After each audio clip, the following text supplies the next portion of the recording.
ഇത് വേറൊരു രാവിലെ. Good morning all.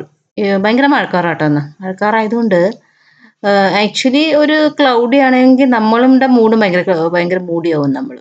അപ്പൊ നമ്മുടെ വെള്ളം കണ്ടോ ഭയങ്കര സ്റ്റാൻഡ് സ്റ്റിൽ ആയിട്ടാ നിക്കുന്നെ. ഒഴുകുന്നൊന്നുമില്ല. എന്ത് പറ്റിയാവോ? പിന്നെ ഈ പറഞ്ഞ പോലെ മെട്രോ സ്റ്റേഷൻ ഞാൻ പറഞ്ഞില്ലേ മെട്രോ സ്റ്റേഷന്റെ അടുത്ത് ഞാൻ താമസിക്കുന്നത് കേട്ടോ. ആക്ച്വലി സിറ്റിയുടെ ഉള്ളിലാ പക്ഷെ കാടും മേടൊക്കെ ഉള്ള ഒരു സ്ഥലാ. കാടും മേടും അത് ബാക്ക് വാട്ടേഴ്സ് ഒക്കെ ഉള്ള നല്ല രസമായ സ്ഥലം. നല്ല ഓക്സിജൻ ഒക്കെ കിട്ടുന്ന സ്ഥലം. ബാക്ക് സൈഡിലാണ് മെയിൻ റോഡ്. എസ് റോഡ് എന്നാ ഞങ്ങൾ പറയാ. സഹോദരൻ അയ്യപ്പൻ റോഡ്. ഇത് നോക്കിയേ നല്ല രസമല്ലേ നോക്കി. ഇതെന്റെ രാവിലത്തെ സ്കിൻ കെയർ റൂട്ടീനാണ് കേട്ടോ. ഇത് മിനിമലിസ്റ്റിന്റെ ടോണറാണ് ഞാൻ യൂസ് ചെയ്യണേ. എന്റെ സ്കിൻ കോമ്പിനേഷൻ സ്കിന്നാ.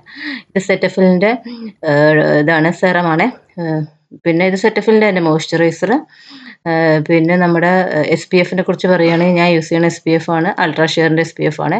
സെൻസിറ്റീവ് സ്കിന്നുകാർക്കൊക്കെ ഭയങ്കര നല്ലതാണ്. ഇതെന്റെ ബ്രേക്ക്ഫാസ്റ്റ് മിസ്ലി. ഞാൻ ദോശയൊന്നും കഴിക്കാറില്ല.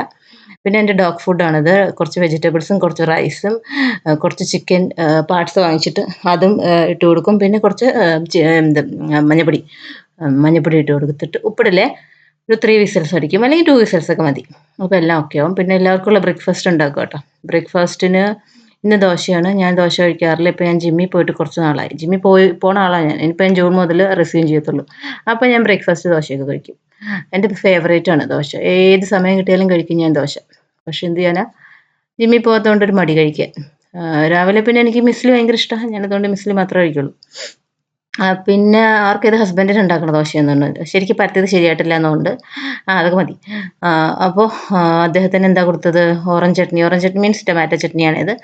പിന്നെ അതിൻ്റെ കൂടെ സാമ്പാറും വൈറ്റ് ചട്നിയും കൂടി ഉണ്ടായിരുന്നു കേട്ടോ. അപ്പോൾ അതും കൊടുത്തു. അങ്ങനെ അതാണ് അത് എടുത്ത് വെച്ചേക്കണത്. പിന്നെ ലഞ്ച് പാക്ക് ചെയ്തു ലഞ്ച് ഓഫീസിൽ പോകാൻ വേണ്ടിയിട്ട്.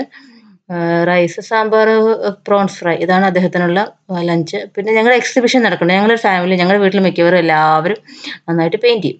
അപ്പോൾ ഞങ്ങളുടെ family exhibition Durbar Hall Art Gallery എന്ന് പറഞ്ഞിട്ട് എറണാകുളത്തൊരു സ്ഥലമുണ്ട്.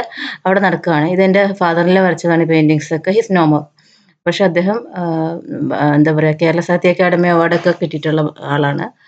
അപ്പോൾ അച്ഛൻ്റെയും എൻ്റെ ഹസ്ബൻഡും എൻ്റെ കുട്ടികളും ഹസ്ബൻഡിൻ്റെ ചേച്ചിയുടെ മോൻ അങ്ങനെ ഞങ്ങളുടെ ഒരു ഫാമിലി എക്സിബിഷൻ നടക്കുന്നത്. ഇത് വരച്ചത് എൻ്റെ ഹസ്ബൻഡാട്ടോ. ഹസ്ബൻഡ് നന്നായിട്ട് വരയ്ക്കും. കുട്ടികളും വരയ്ക്കും. ചേച്ചിയും അസ്സലായിട്ട് വരയ്ക്കും. ഹസ്ബൻഡിൻ്റെ ചേച്ചി പിന്നെ ചേച്ചിയുടെ മോന് നന്നായിട്ട് വരയ്ക്കും. അപ്പോൾ ഒരു 1 വീക്കിലേക്കുള്ള എക്സിബിഷൻ ഇപ്പോൾ നടന്നുകൊണ്ടിരിക്കുകയാണ്. ഇതൊരു റൈറ്റപ്പാണ്. ഞങ്ങളുടെ അമ്മയായിരുന്നു ഇതിനൊക്കെ അമ്മ മരിച്ചുപോയി. ഇത് ഞങ്ങളുടെ അച്ഛൻ്റെ അമ്മയുടെ ഫോട്ടോയാണ്. അപ്പോൾ അമ്മയ്ക്കൊരു എന്താ പറയുക ഇത് കൊടുത്തിട്ടുള്ള അമ്മേനെക്കുറിച്ചൊന്ന് പ്രകീർത്തിച്ചിട്ടൊക്കെ ഉള്ള ഒരു നോട്ട് അവർ വെച്ചേക്കുന്ന അവിടെ. പിന്നെ എല്ലാ അച്ഛൻ്റെ ഇലസ്ട്രേഷൻസ് ആണ്. ഇത് അച്ഛൻ ചന്ദ്രികയിലും മാതൃഭൂമിയിലൊക്കെ വർക്ക് ചെയ്ത സമയത്ത് വരച്ചിട്ടുള്ള ഇലസ്ട്രേഷൻസ് ആണ്. ധാരാളം ഉണ്ട്. അച്ഛൻ നന്നായിട്ട് എഴുതും, നന്നായിട്ട് വരയ്ക്കും, നാടകം കളിക്കും. അങ്ങനെ അച്ഛൻ പ്രോജക്റ്റുകൾ ഉണ്ടാക്കും. അച്ഛൻ അടിമുടി കലാകാരനായിരുന്നു കേട്ടോ. അച്ഛനും അമ്മയൊക്കെ 2020 മരിച്ചു. അപ്പോൾ അച്ഛൻ്റെ ഒരു വലിയ ആഗ്രഹമായിരുന്നു ഇത്. അച്ഛൻ്റെ ഒരു പ്ലേ ഉണ്ടായിരുന്നു ചൊല്ലിയാട്ടം എന്ന് പറഞ്ഞിട്ട്. അപ്പോൾ ആ ചൊല്ലിയാട്ടം എന്നുള്ളത് ഞങ്ങൾ ഇംഗ്ലീഷിലേക്ക് ആക്കി ട്രാൻസ്ലേറ്റ് ഒക്കെ ചെയ്തിരുന്നു. ഇത് ഇനാഗുറേഷൻ ഫംഗ്ഷൻ ആണ് കേട്ടോ. അത്രേ ഉള്ളൂ. Bye bye.